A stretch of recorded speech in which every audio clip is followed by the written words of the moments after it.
does that even mean, Bowers Game Corner? Ahoy there, YouTube! I'm back again today for another game review, and today I'm very excited to check out Munchkin Marvel from Steve Jackson Games and USA Opoly. This is for 3 to 6 players. It'll take about 1 to 2 hours to play. It's for ages 10 plus. And Munchkin Marvel is a standalone / expansion to the immensely popular Munchkin series, but this one is way different because it's all Marvel artwork. You're going to be playing as S.H.I.E.L.D. agents acquiring superpowers, trying to fight off supervillains from the Marvel Universe. Now, I'm a big fan of Munchkin and a big fan of Marvel, so I had very high expectations for this game. Does it live up to my expectations? Let's open it up, and I'll tell you.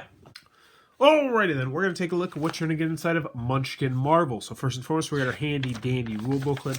It's about 3 pages, double-sided, full color, full of pictures, illustrations, examples, and it is extremely well done, as it should be, because this is like the 50th version of Munchkin. So I'm going to go over real loosely how you play Munchkin, and then we're going to be talking about the one main difference in this Munchkin versus all the other Munchkins, or at least the ones that I have played. So in Munchkin Marvel, you're going to be taking control of a S.H.I.E.L.D. agent like so. They come in both male and female varieties, which is always nice. And you are going to be trying to get to rank number 10. If you can do that, you'll be the winner of the game.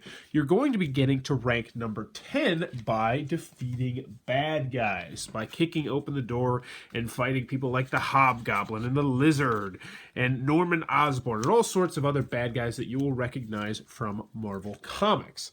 You're going to be slowly but surely strengthening yourself up with these cards right here as you equip them on you. Like you might somehow get Doc Ock's tentacle suit, or you might have an ally like She-Hulk, mind gems, all sorts of various different stuff.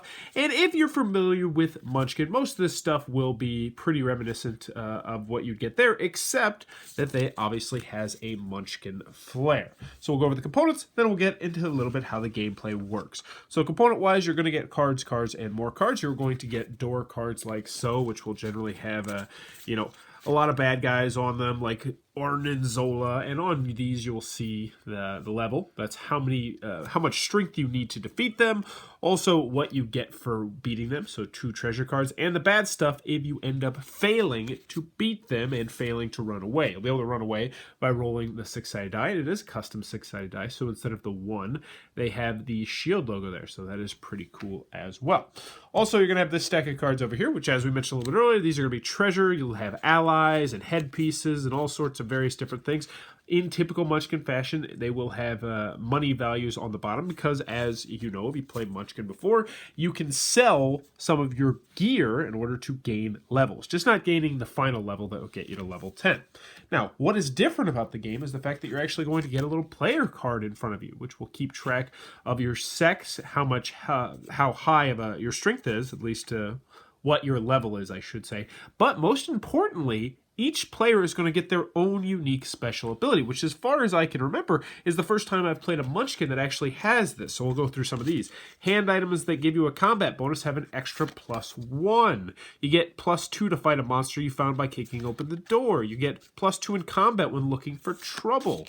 You get +2 when in combat alone. So various different special abilities, and depending on if you're the male or female, they will be the same. So if you flip this over, he's going to have the exact same special ability as she does. You also get these little tokens right here to keep track of what level you are on. And that is important because, as anyone who's played Munchkin will tell you, you will go up levels, you will go down levels, sometimes you'll get teamed up on. So let's go into how the core gameplay works. So when you first start the game, you're going to get 4 black cards, you're going to get 4 white cards, then you're going to set out what you can play out in front of you. So none of this stuff. Here we go. We can play these rings right here. +2 and an extra +1 for each ring you are wearing on your finger. So you can have a lot of rings on you. Next, we got Falcon's wingsuit, but we can only wear one thing on our body, so we have to decide whether or not we want to wear Falcon's wingsuit or Doc Ock's tentacle suit. So you have +2 to run away. So this one makes it a lot less likely for you to have to deal with the bad things on the bottom of the villain cards right there. Then we have Doc Ock Soup, which is going to give you a +4 bonus, and you may discard an item worth at least 400 gold pieces for an extra 4 bonus. You know what? At the beginning of the game, you're probably going to go with the Doc Ock Suit no matter what, just because it's going to make you stronger, which means you'll be able to level up faster.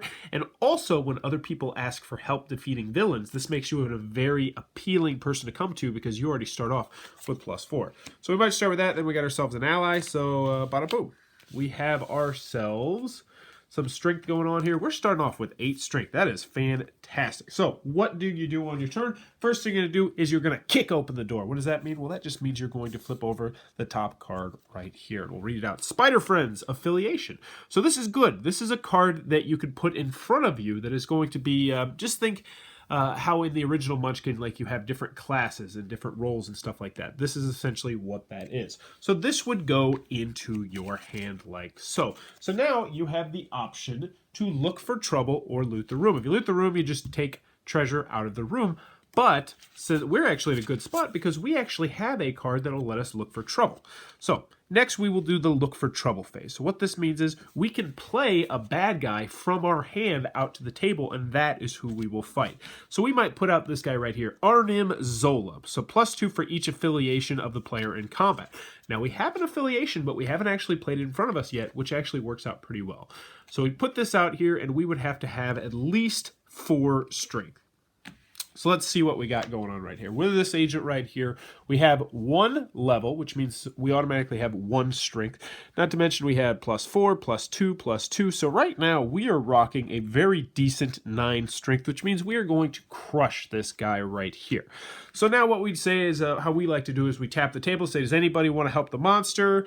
I'm going to tap to 3, then we'll go tap, tap, tap. And if nobody helps the monster at this point, then we would have successfully won the combat. But what other people can do is they can play these cards right here, and they will do various different things. So this one is +5 to monster, this one's -5 to monster, and other people can play these on the monsters to make them stronger, because what might happen is somebody might play 2 of these. So let's just say that now this monster is a 14 strength and we only have 9. So at this point we would have to ask for help from somebody else. They might be like, oh, can anybody else help me out defeating this? Because you can only get help from 1 other person per monster battle. So we'd say, all right, you got 6 health over here. How about you help us out?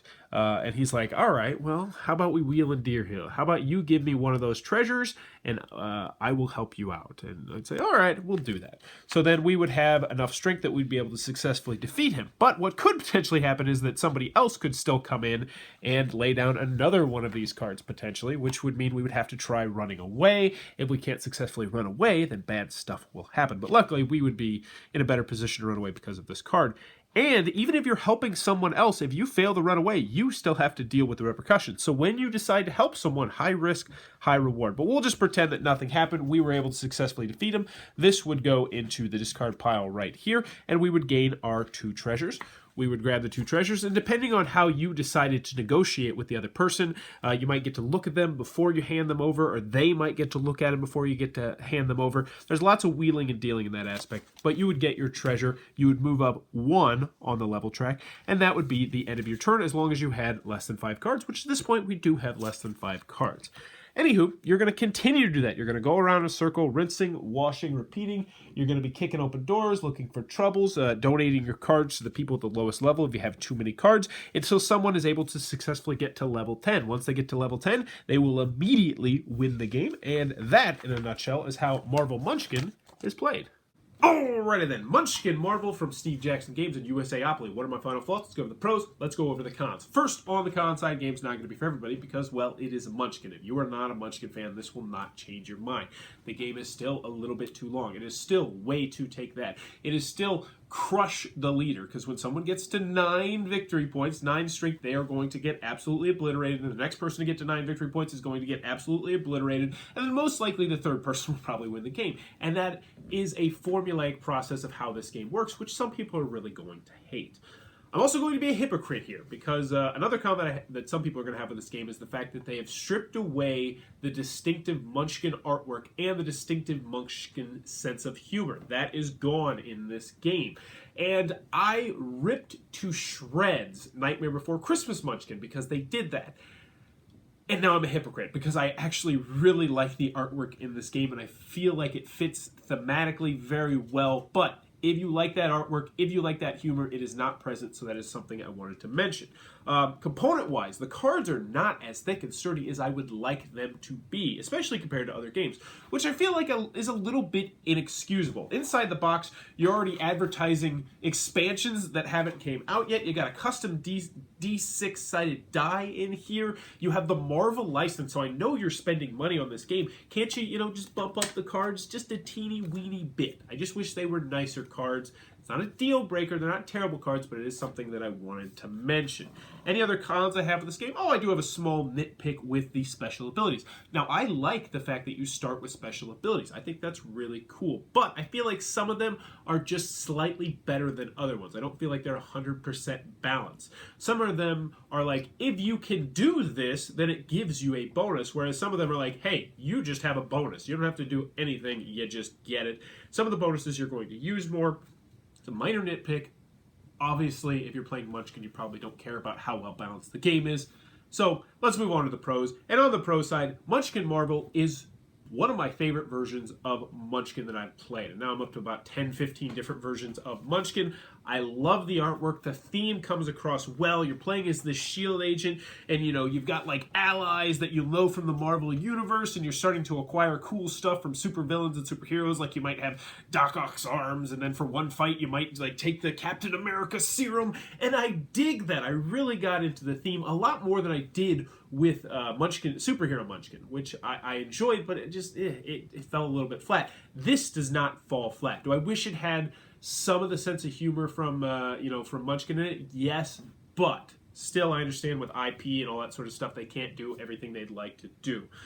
So what do I like about this game? It's Munchkin. If you like Munchkin and if you like Marvel, this is a no-brainer. I really enjoyed it. The artwork pops. I like the player cards, the double-sided player cards where you can keep track of your level. That's really nice. I wish you could keep track of strength on them, but I understand that's not exactly practical. And it does mix pretty well with other versions of Munchkin. So overall, if you're on the fence about this, it's pretty simple. If you like Munchkin, if you like Marvel, this is a no-brainer. This is one of my favorite versions of Munchkin out there. And if I had to pick just one, it might be Steampunk Munchkin and this one that I would have to debate about. But overall, Marvel Munchkin, really enjoyed it. Check it out if you are a fan of Munchkin.